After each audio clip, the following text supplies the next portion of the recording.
In Austria, the capital. Several weeks ago I left Lake Constance and I cycled to Füssen in Germany. Along my way I stopped in a city called Ravensburg. When I was in the center of the city I saw a panel that indicated that the city had the intention to go climate neutral by 2040. So I contacted the city and I spoke with the representative, Julia.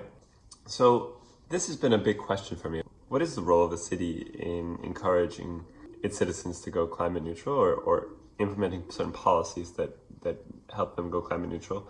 But also, what is the role of companies? When a company says that their product is CO2 neutral, what does it really mean? What does this mean for the European objective to go climate neutral by 2050 and reduce greenhouse gases by 55% for 2030?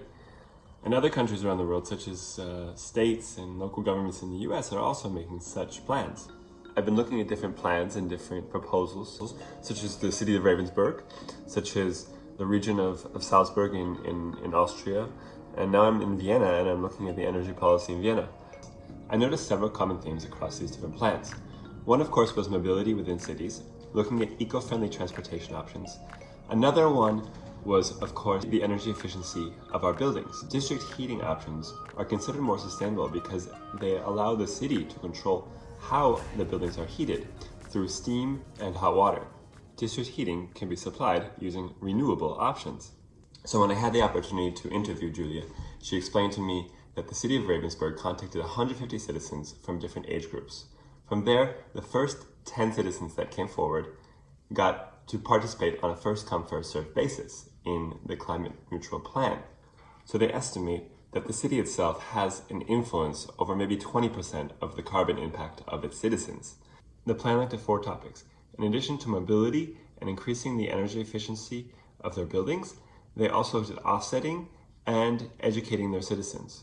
So they looked at how can we encourage our citizens to drive less and how can we make driving a little bit more difficult. Well, the city hopes that by 2030, that 50% of the citizens will use either bicycles or walking as the main mean of transportation within the city. They want to increase the amount of electric vehicles in the city.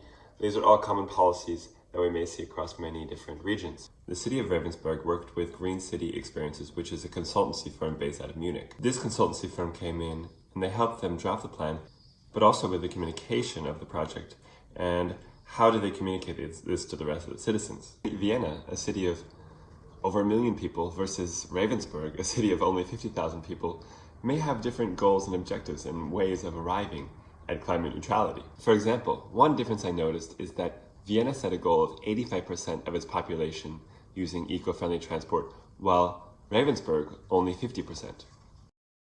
So as I cycled southeast and headed towards Austria, I decided to shift my focus more towards Austrian energy policy. I thought it might be really important to look at where is Austria getting its energy from compared to other European countries and other countries around the world. Renewables in Austria account for 77% of electricity consumption, with 58% of this energy coming from hydro. However, only 29% of the total primary energy supply comes from renewable sources.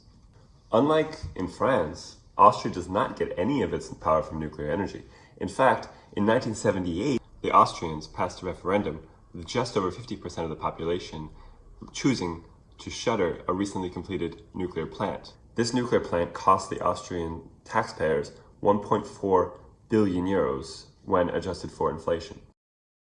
When I was in Innsbruck, I had the opportunity to interview the deputy head of the ecology department at the university and learn about his recent publication in the Journal of Nature.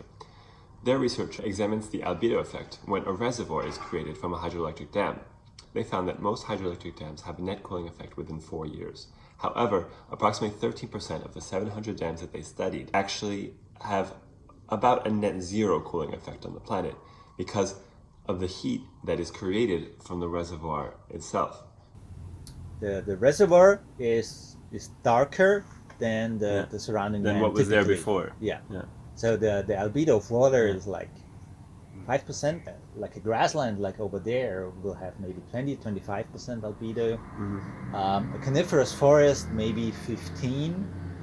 So you see, that's an appreciable difference, 5 to maybe 15 to 25%. So why is this important for policymakers? Well, hydroelectric dams actually have less of a heating effect if they're in cooler regions of the planet as opposed to hotter regions. Additionally, more V-shaped reservoirs that are created from hydroelectric dams actually have less of a heating effect. From Innsbruck, I spent 2 days cycling to Salzburg and got completely wet on my arrival.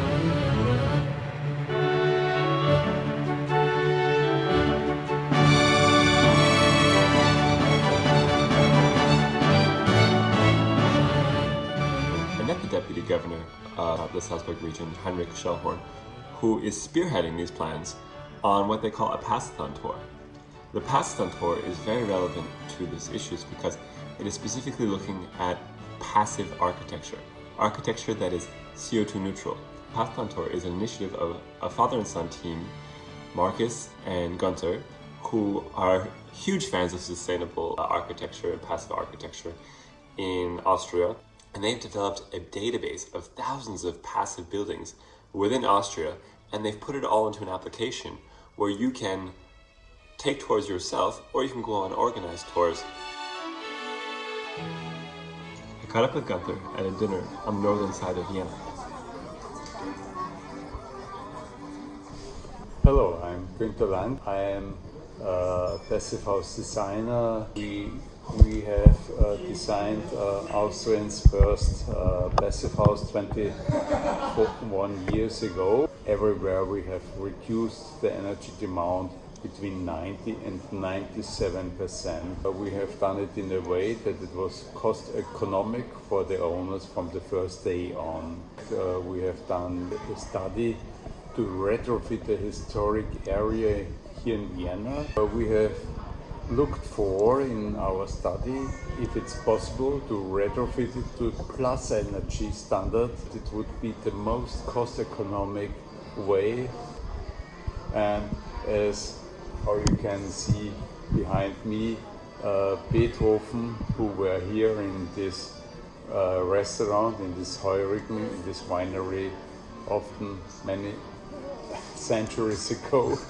We will show that energy efficiency is also a good way to have a good comfort, a good life and a good feeling.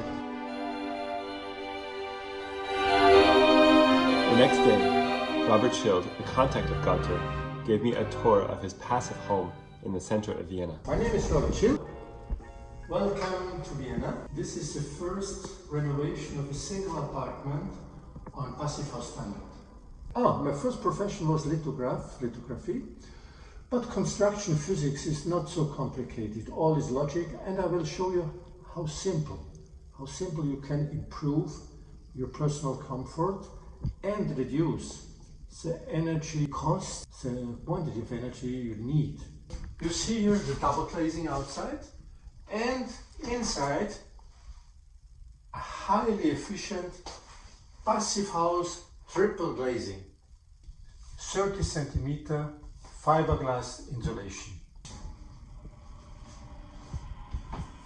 So this is the preheating. The used air goes out and preheats the fresh air coming in. In summer it's reversed, it's already cooling. There is a second filter. Also, you see already a little dust, dirty. I will change this filter maybe in 2 or 3 months. The air is filtered. Now to change the filter is very easy. It's cheaper because you see no radiators, nothing. I don't need it. I don't need the pipes around it. I'm independently from coal, independently from gas. I need electricity, of course, but part of the electricity I'm producing myself. There is a big difference of the owner.